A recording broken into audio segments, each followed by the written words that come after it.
Hey, welcome back to the None of Our Businesses podcast, the weekly podcast and YouTube show where we talk about some recent events and current news articles from accountants' perspective, and not just one accountant, but two accountants this week. I'm AJ Wheeler, and this is Charlie Zigman. How's it going, buddy? Hi, everybody. Good. How's it going for you, man? Not bad, dude. It's Friday, ready to kick off the podcast show, and next week we'll have Ty back, so I'm excited. That's exciting. Yeah, I'm glad this week is wrapping up. It's been a busy one. So yeah, let's get it started. Right. You got an article for us, buddy? Sure. I found an article in the Wall Street Journal called Fed Signal Low Rates Likely to Last Several Years. And so this article is just talking about a Senate committee meeting that's been happening where they're discussing kind of what the plans are for keeping interest rates low. And it kind of is a signal to the economy of whether or not this is going to be a continued event or whether or not this is something that they think will be out of the woods on soon. And so what they're saying is basically that until they see a tight labor market and they see inflation at about 2%, then they feel that we're going to continue to be in this kind of recessionary state. And so they're keeping interest rates low. And I think it's always one of those big things that all businesses are impacted by, but it's not always obvious how that business can then use that information in their kind of everyday operation. And so I guess I want to get your take on whether or not small businesses that you work with seem keyed into the discussion around interest rates, or instead, is it something that is so macro and not usable at the smaller level that you don't really hear that topic come up with your clients? Yeah, I think a lot of my clients are small enough where probably this is, much more macro than we would think about. And I think probably a lot of like small businesses that would either watch or find something from this show, probably they are too small where an interest rate like this hike or decline would really matter. And so either extending credit or, getting a loan on credit, for instance, from a bank, the amount of interest difference between a project that you would finance through debt, the difference in the price, I don't think comes into play, or the difference in a rate would sway your decision one way or another. And you really, to be honest, at a small business level, you have, less options, I guess, unless you actually have stock that you could release for funding of a project.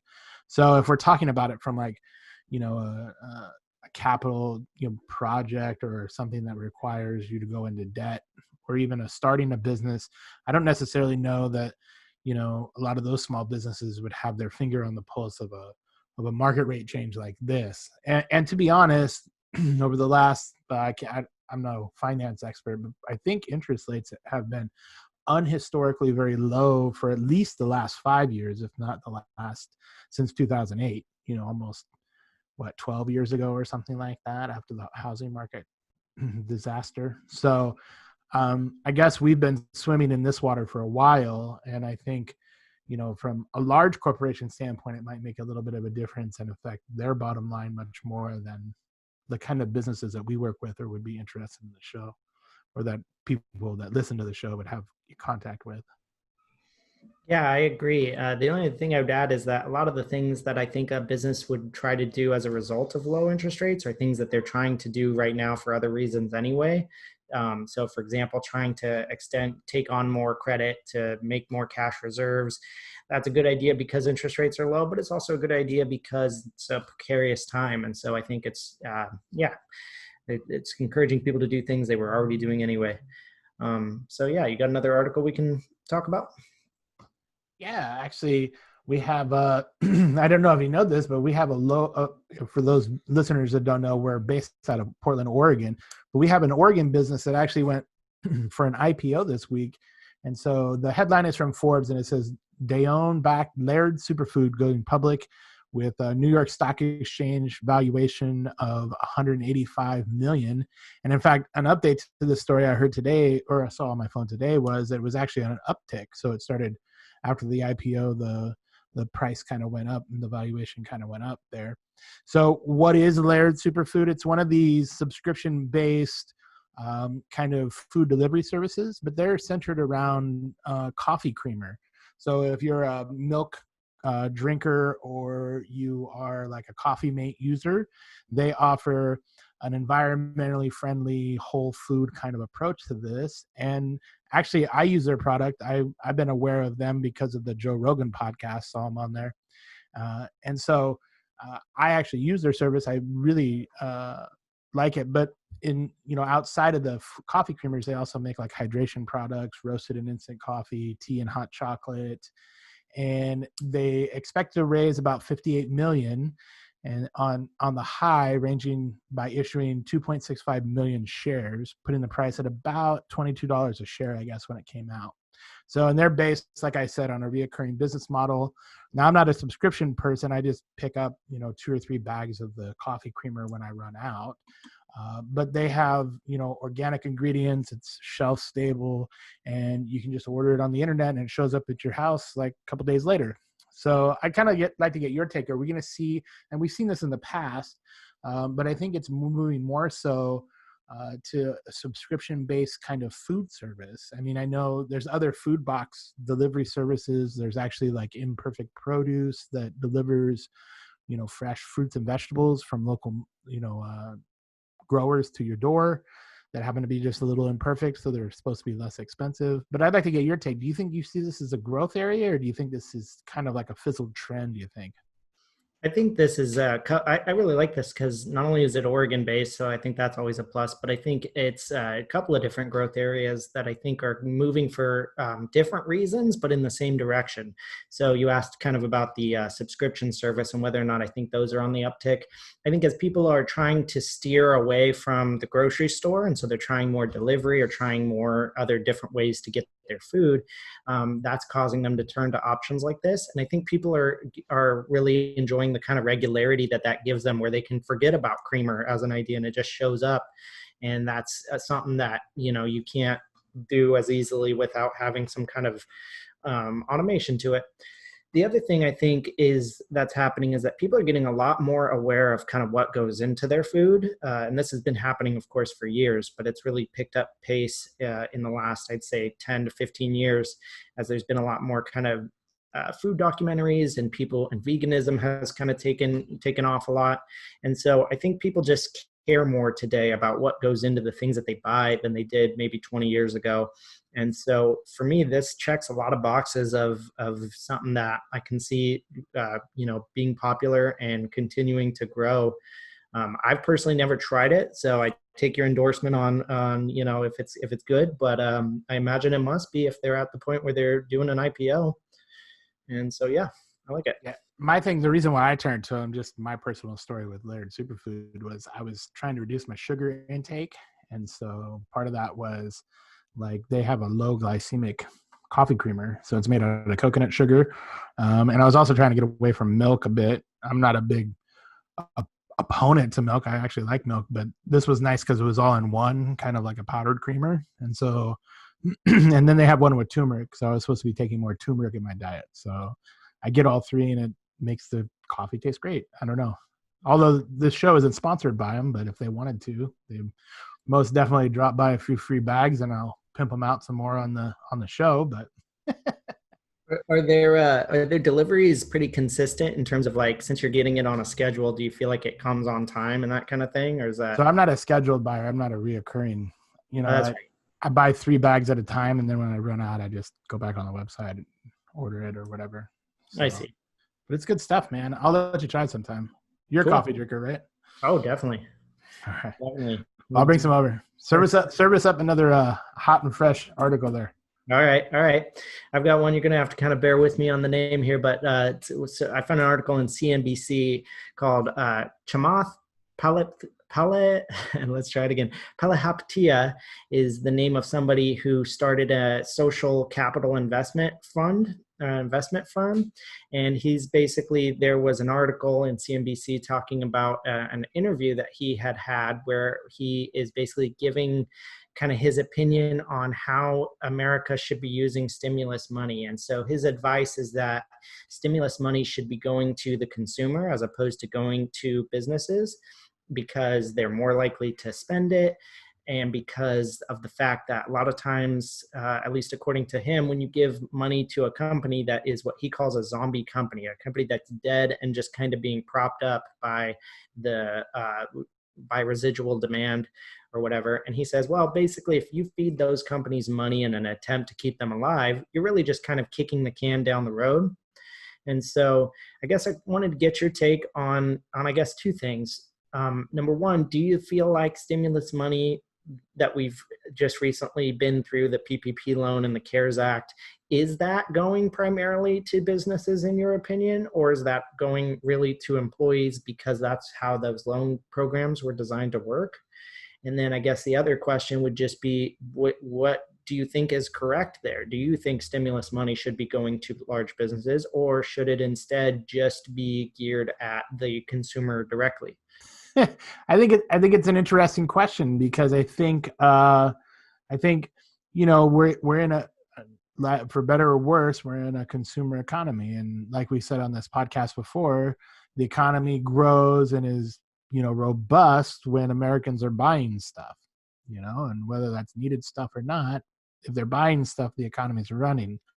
So he's correct that I think if we're talking about the overall health of the economy, I think he's right that those dollars need to be in the pockets of somebody that would spend it, hopefully. But you do note that a PPP loan, although going to a business, is there to support the salaries, or at least the intent of the loan, it appears, was that it support the salary of workers, which again is putting money in the pockets of an American to spend that money. Then I think probably both of those kind of hit that spot. I think the bailout of 2008 would probably be the reverse of that, where everybody was hurting, but no direct payments went to American citizens. Instead, the bailout money went directly to corporations. And I think probably because of 2008, that's the way that these pandemic loans or bailout or whatever you want to call it, stimulus packages went to the way they did. Kind of directly to the American people and directly to businesses that could then use the money to support payroll. So I don't know. I'd maybe get your take on it too, because maybe I'm wrong here. Yeah, well, so I'm with you. I think that makes a lot of sense to me. The only thing that in the article that kind of made me feel like maybe he has a good point going the other way was that he talked about how in 2008, one of the tricky parts of that recession is that no one was really sure when the bottom was, because it was kind of a gradual progression. And so it was like this whole concept of giving money to what we call zombie companies. Well, that makes a lot of sense if the company can come out of it and go back to normal, especially on a short time horizon. But here with this, of course, everything shut down. And so kind of the hit to the economy relating to coronavirus was a lot more acute. It was a lot more in like one period of time. And so I think this whole idea of like, well, should the money go to a company? It depends on where we believe we're at in the floor, because if we're about to recover and everything's going to go back to normal, then we're going to want all the airlines and we're going to want every business that we used to have. But if instead of that, the world is just changing and we're not going to use the same businesses anymore, then we are kicking the can down the road. So I think it all kind of hinges on that. And I do think it makes sense that there was that the event was, that it was acute as opposed to this long thing where nobody's sure where the bottom is. So yeah, I just thought that was interesting. Well, and it's you got definitely any other better. articles we can talk about instead? Well, I think both stimulus packages, either in 2008 or recently, kind of bypassed the third option, which would have been a Hunger Games style arena death matches, in a public square. So at least we avoided that. We could use that for the population right now. There we go. All right. So my next one is actually Kiwibot. This is a delivery robot in startup in San Jose. And originally what it is, and I'll show you a picture here in a second, but what it is it's a company robot startup company that started shuttling around burritos and snacks to students on the University of Cal Berkeley. And it's expanding now with new business model and partners with Shopify and Ordermark. And about 25 of them are being delivered last week or this week to customers and food delivery services in San Jose. So this is four-wheeled robots that will essentially deliver burritos and stuff like that in downtown San Jose. So I'd like to show you guys actually a picture of this so you can kind of see what you think of it. There, here's the Kiwibots. So this one here, the 3.3 is for a 10-inch pizza, and the 4 right here is for a 12-inch pizza. And here's all the bells and whistles with it. But my thought was, I have a couple thoughts on this, but my thought is that first of all, I think it's innovative. It's a B2B strategy that might work, but I'm wondering how widespread this is going to be. Of course, San Jose is a very tech savvy kind of hub of, Silicon Valley and all that. So they have good Wi-Fi and good, kind of dense population density to be able to support something like this. But do you think that these delivery robots are going to be roaming around like Portland, San Francisco, LA, Phoenix, these kind of cities? Or do you think, how long is it before somebody just tips this thing over and steals your burrito on the way to your house? So they didn't get into that, but I think that I'd like to get your impression on what you think. Cool. Yeah. I mean, I've got two things. I mean, for one, if it's going on in UC Berkeley, I think the next place it will be Portland. So I think that makes sense. That fits. And the other thing is, I, for one, welcome our new robot overlords. So I think, this is going to be the way of the world. I don't know if, I think basically people are going to continue using that kind of service.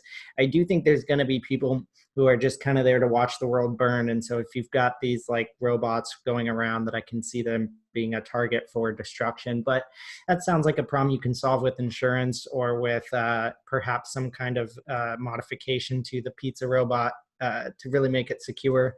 There's somebody much smarter than me who's working on that problem, I'm sure. And, they'll be able to get it figured out. But I do think if we can get pizzas, or burritos, delivered autonomously, that just sounds, that has win written all over it. And so, I think the Roomba is evolving, and we should all be scared. You don't mention, yeah, right. When the robots become sentient, you see an army of these things marching after you with smiley faces. Exactly. I've seen the Boston Dynamics commercials. I know what they're capable of. And, it starts out with a burrito, but it's like it never ends there. So, yeah. So we'll have to see. Yeah. Got another one for us, buddy?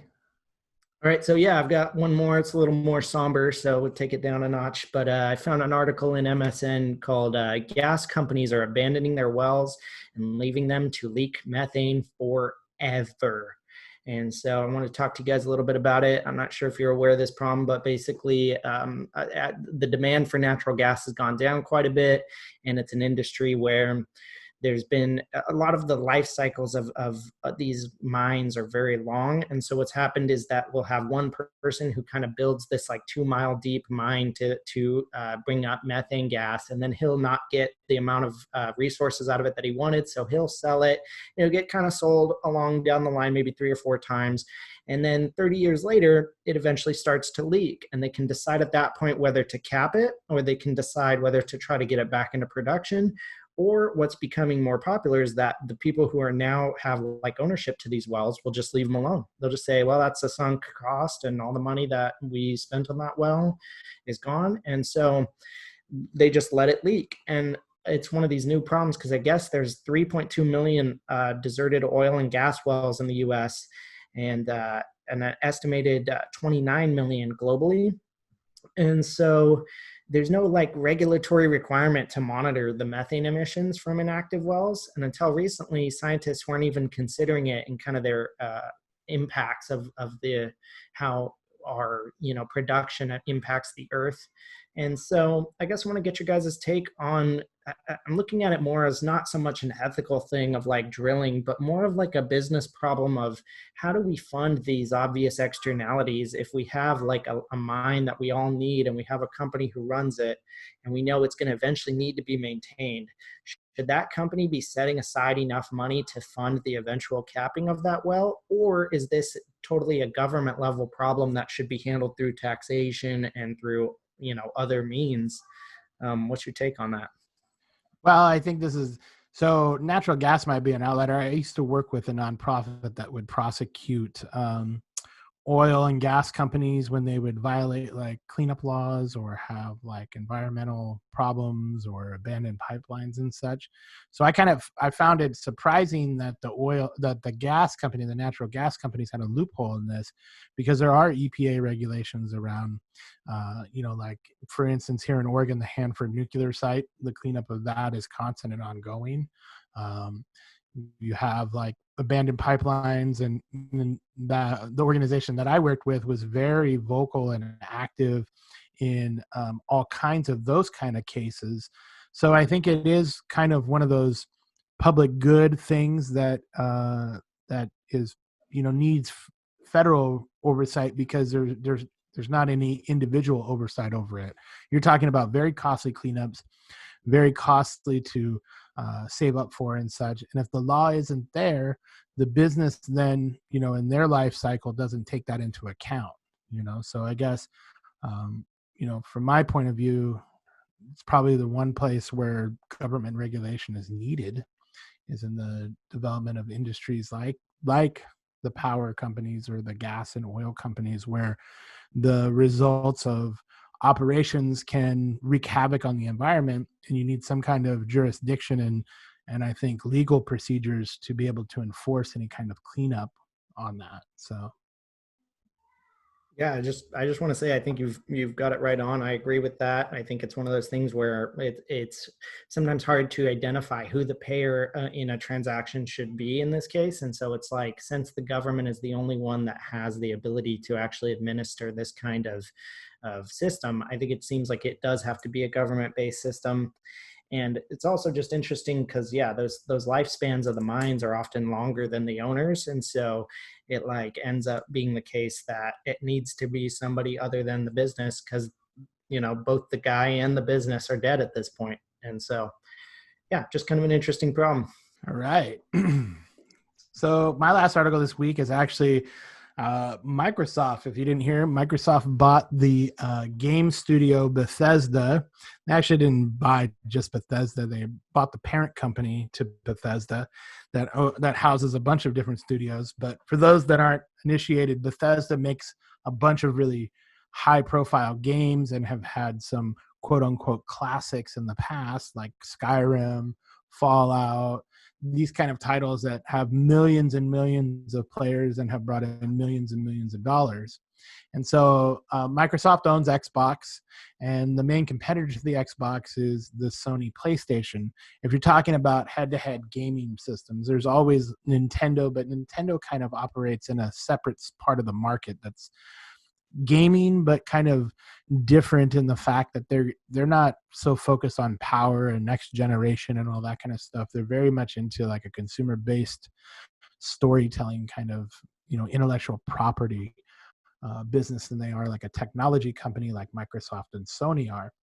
So the article that I have from The Verge is actually asking, why did Microsoft buy Bethesda? And they said the tagline is, hint, it's not about having more Xbox exclusives. So those people that are uninitiated with the game industry, Xbox and Sony compete against each other as kind of like the console of choice.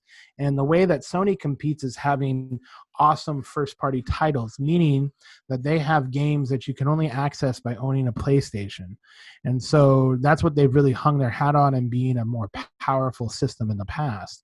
Now, if you go back to like the 2000s, Xbox, they were kind of the underdog. Xbox was the behemoth that was selling the 360, and that generation of gaming consoles kind of, was solidified Microsoft as being the winner.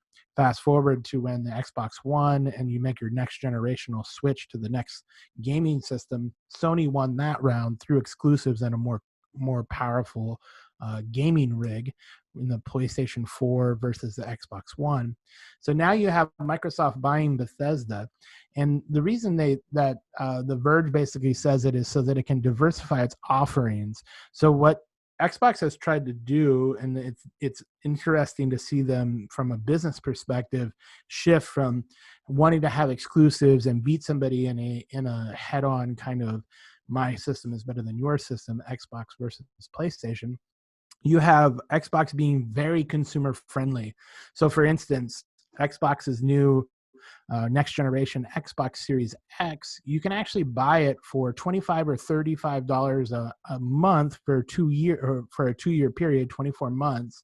And not only do you get your system, but you get the online Game Pass as well, and no financing fee. So if you do the math, it's exactly the same price as you would pay if you were to put down that whole cold hard cash down today.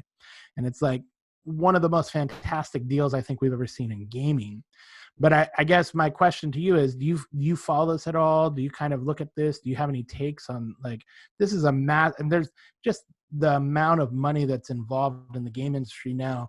I mean, a lot of the kids this generation aren't watching TV, they're watching Twitch, or they're watching, their favorite game creators or content creators on YouTube. So I'm kind of surprised that people don't know more about it, but there's a lot of money in gaming. And I just kind of like to get your take. Were you aware of this kind of level of cash in there?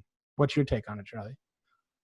Yeah, I mean, I think it's one of those things that's been a long time coming, as, we even have things like emulators that have helped to make platforms, intellectual property that used to be available only on one platform, available on others. And so I think things like that start to threaten if you're making a single game for one system, basically, and other people can port it to another one. They talked about how, in the article, about how, like, you can play Halo on an Android phone through the use of an app, and that's something you couldn't do before. And so I think part of the factor that you've got going on there is that people are getting away from, because of technology, people are able to play on different systems and that kind of thing. And so that then means that, okay, Halo isn't as much of a reason to buy Xbox anymore, as an example. And so I think that's one factor. I think the other thing is that software as a whole, including games, has been trying to move towards this monthly subscription, kind of, not necessarily monthly, but monthly or annual, as opposed to one-time purchase model. And so I think that's a trend that's happening for different reasons, but is a very similar trend. And it's just, I think the way consumers buy video games is changing. People aren't as, people don't want to put down $60 for a game the same way today as they used to. They want to pay $8 a month or $10 a month, try 10 games, and then just use one of them. And so I think all these factors kind of, confluence together to, make this deal make a lot of sense. I do think that the monthly subscription revenue is what's going to keep everybody gets tired of games so quick. So unless you've got people signed up on this monthly subscription thing, then basically you can't rely on intellectual property to keep people invested in your thing, because you need to keep it fresh in order to keep people entertained. And so I remember back in the day, there was the Sega Channel. That was like the big thing when I was a kid, about like being able to play different games all the time through a monthly subscription. And I think that was like the pioneer of this service. And I look back and kind of think about like how much more exciting that was as a kid. And then today, how we see that same idea with Xbox Game Pass. And so I think it's a little bit different, but it makes a lot of sense. And it does seem to be the way people are going. Yeah, it's interesting. And it's interesting to see where it will go, because I think, Microsoft has really put it out there that they're going to take Sony head on with this kind of consumer-centric subscription model that they have, that is super well priced, really robust in what you get, and what's included in it is your Xbox Live subscription, as well as a multitude library of hundreds of games that you can play at a whim. You can download and try it out. If you like it, you like it. If you don't, you didn't pay anything for it other than your monthly subscription. So I think it's interesting. And what's funny is the very method that we're talking about, Nintendo is kind of thumbing their nose at everybody, because they're truly an intellectual property company. Their games are not, like the most cutting edge or anything like that. But you talk about, I'm sure even if you're uninitiated, somebody will know what the Legend of Zelda is or what Mario is, whereas opposed to, you're right, the games industry is really moving to a subscription lifestyle, free-to-play kind of model, where you give the game away for free, but you make your money off the back end on cosmetics and loot boxes and all that other stuff that goes on a subscription base. So it'll be interesting to see where it goes. I just want to say it's a good thing if you think about it from like a purely economic perspective, in that it aligns the revenues and the costs. Because when you think about I guess not necessarily all the time, but when I think about what a game company's major expense is, it's going to be a developer that makes a monthly wage and so when I think about how that cost should then be funded, it makes sense to me that the revenue stream should be set up in a way that approximates that same style of payment. And so I just was thinking about it from an accounting perspective. It makes a lot of sense in that way. All right, everybody, that was our show. Thanks for watching. Thanks for listening. Tune back again next week for what's going on in the world of business. I appreciate it. See you guys.